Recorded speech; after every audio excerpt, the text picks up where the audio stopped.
the moon will cover the orange star Aldebaran, the eye of Taurus, the evening of Sunday, November 5th. Here, the duo can be seen after the occultation in Atlanta.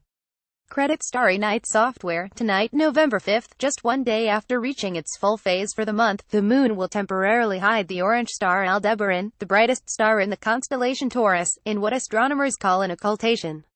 Eastern U.S. observers as far south as Miami will see the whole thing, while observers west of the region of visibility, which covers roughly the eastern half of North America, will catch the latter half. Observers east of the Atlantic can catch the event while the moon is higher in the sky, weather permitting.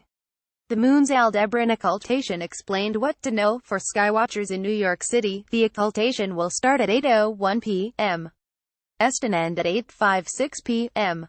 Est. Chicagoans will see it begin at 7:03 p.m. CST and end at about 7:55 p.m.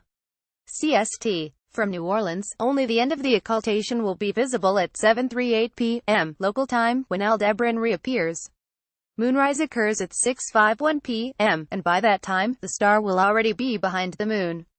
In Miami, Aldebaran disappears at 7:50 p.m. Est and reappears at 8:27 p.m. Est. New Yorkers will have a bit more difficulty seeing the moon because it will be only about 16 degrees above the horizon in the eastern sky, so it will be imperative to get away from tall buildings. For reference, your closed fist held out at arm's length covers about 10 degrees of the night sky.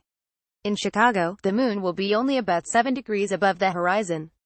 Farther south, the viewing situation will be not much better, as the moon will have just risen and will be only 6 degrees in altitude. The best places to see it might be on the beach, looking out over the Atlantic.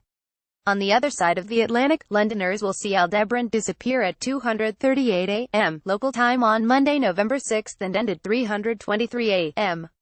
In Paris, observers will catch it at 3:51 a.m. It will end there at 4:20 a.m.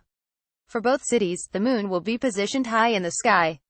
In London, the moon will be 53 degrees above the horizon, and in Paris, the apparent location will be similar.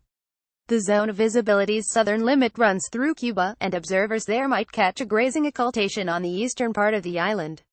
A similar setup occurs in Europe, south of Munich and in the Alps. Maps showing the graze line can be found here and here.